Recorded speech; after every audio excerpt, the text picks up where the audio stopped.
तुझे भरोसा नहीं ना, तो फिर जा अपने कमरे में जाकर देख। तेरे पलंग के नीचे तुझे तेरी माँ की हड्डियां मिलेंगी। प्रभात दौड़कर अपने कमरे में जाता है और अपने पलंग के नीचे देखता है।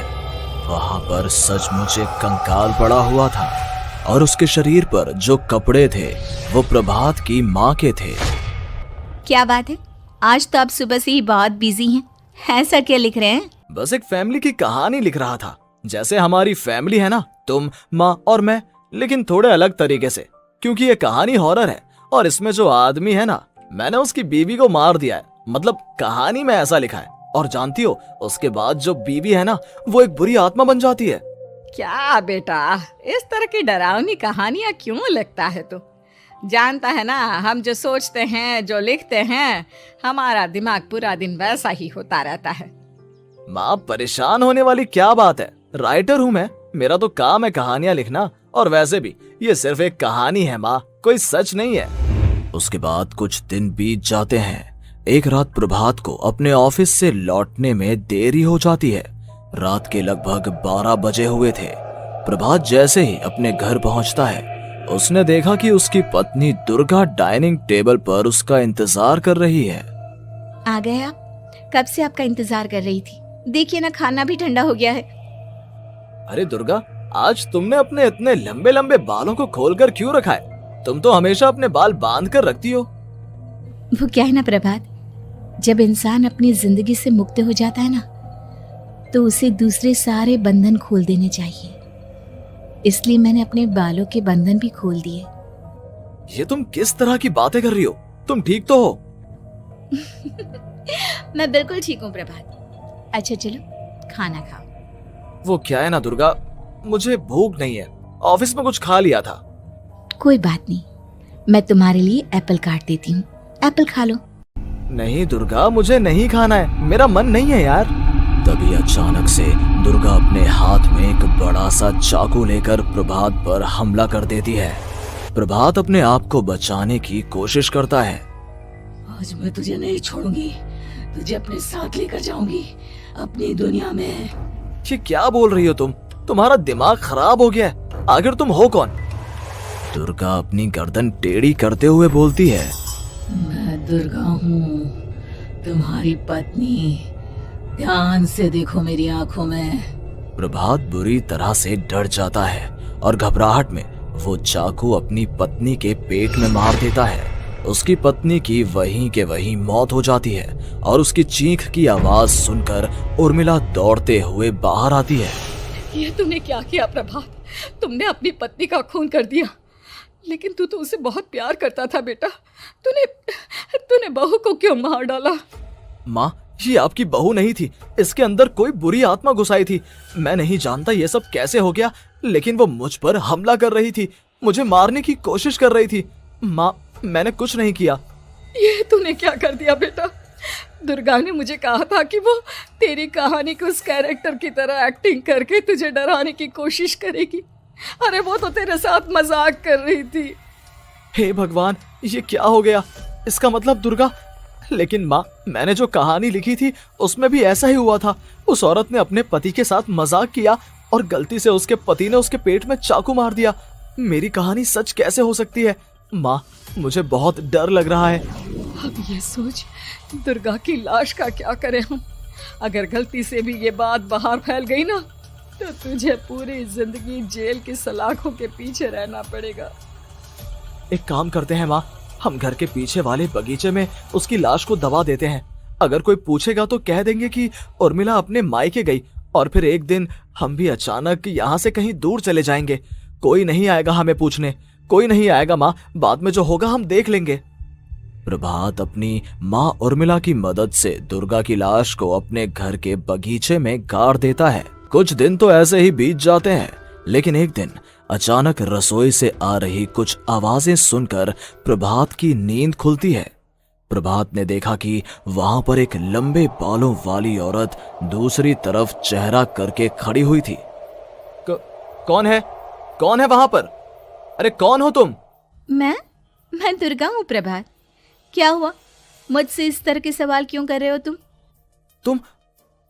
तुम दुर्गा नहीं हो सकती। दुर्गा तो प्रभात, मैं तुम्हारी पत्नी हूँ, तुम मुझे कैसे भूल सकते हो? 4 दिन के लिए मायके क्या चली गई, तुम तो मुझे भूल ही गए। अब अगली बार ना मैं कहीं नहीं जाऊंगी। पता चला तुमने तो मुझे पहचानने से ही इनकार कर दिया। नहीं, तुम दुर्गा नहीं हो सकती। तुम दुर्गा हो ही नहीं सकती। मैं जानता हूँ ये सब क्या हो रहा है। मैंने अपनी कहानी में लिखा था कि उस आदमी की पत्नी की मौत के बाद एक बुरी आत्मा उसका रूप लेकर उसके घर में आ जाती है। तुम वही हो ना?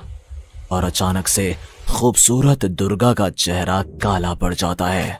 उसकी आंखें लाल हो जाती हैं और पूरे शरीर पर बाल, लंबे नुकीले नाखून, उसके दोनों पैर उल्टे हो जाते हैं और बेहद डरावनी आवाज में वो चिल्लाकर कहती है, बुरी आत्मा, मेरा खून करके मुझे अपने ही घर में गाड़ कर तू मुझे बुरी आत्मा कह रहा है? मैं तुझे छोड़ूंगी नहीं। और अचानक से प्रभात के घर में बेहद डरावनी आवाजें गूंजने लगती हैं। घर में चारों तरफ बहुत सारी बुरी आत्माएं नजर आने लगती हैं। प्रभात घबरा कर अपनी माँ को आवाज देता है, माँ कहाँ है आप? जल्दी आइए माँ, देखिए ना ये सब क्या हो रहा है। प्रभात ने देखा कि अचानक से उसकी माँ कमरे से दौड़ कर आती है। क्या हुआ प्रभात? और ये लोग कौन है? इन सब की गर्दन टेढ़ी क्यों है? इनके बाल खुले हुए। हाँ प्रभात, ये सब लोग तो मुझे मरे हुए नजर आ रहे हैं। हाँ माँ, ये सब लोग मरे हुए ही हैं और ये ठीक वैसा ही हो रहा है जैसा मेरी कहानी में हुआ था। लेकिन मेरी कहानी के हिसाब से तो आप भी। अचानक से उर्मिला का रूप बदल जाता है। वो भी एक डरावने साए की तरह बन जाती है और बेहद डरावनी आवाज में चिल्ला चिल्ला कर कहती है, मर गई तेरी माँ। जानता है, कल रात जब तू सो रहा था ना, तो मैंने उसके शरीर का सारा खून पी लिया। अब बस हड्डियां बची हैं उसके शरीर में। नहीं, ऐसा नहीं हो सकता, ऐसा बिल्कुल नहीं हो सकता। मेरी माँ नहीं मर सकती। तुझे भरोसा नहीं ना? तो फिर जा, अपने कमरे में जाकर देख। तेरे पलंग के नीचे तुझे तेरी माँ की हड्डियां मिलेंगी। प्रभात दौड़कर अपने कमरे में जाता है और अपने पलंग के नीचे देखता है। वहां पर सचमुच एक कंकाल पड़ा हुआ था और उसके शरीर पर जो कपड़े थे वो प्रभात की माँ के थे। माँ, अब मुझे कुछ करना पड़ेगा। लेकिन मेरी कहानी में लिखा था कि माँ की मौत मेरे हाथों से होगी, पर माँ तो पहले ही मर चुकी है और वो बुरी आत्मा मुझे भी मार देगी। नहीं नहीं, इससे पहले कि वो मुझे कुछ करे, मुझे उसका काम खत्म करना होगा। प्रभात अपने हाथ में बड़ा सा चाकू लेकर उस बुरी आत्मा पर हमला कर देता है जिसने प्रभात की माँ का रूप लिया हुआ था। और अगले ही पल वो नीचे गिर जाती है और उसके शरीर से खून बहने लगता है। ऐसा नहीं हो सकता, एक बुरी आत्मा के शरीर में तो खून होता ही नहीं है। तो क्या सच में मैंने अपनी माँ को मार दिया? लेकिन अभी कुछ देर पहले तो फिर वो कंकाल किसका है? और ये कौन है? मैं पागल हो जाऊंगा। और अपनी माँ की लाश, इसका मैं क्या करूं? लोग पूछेंगे तो मैं क्या जवाब दूंगा?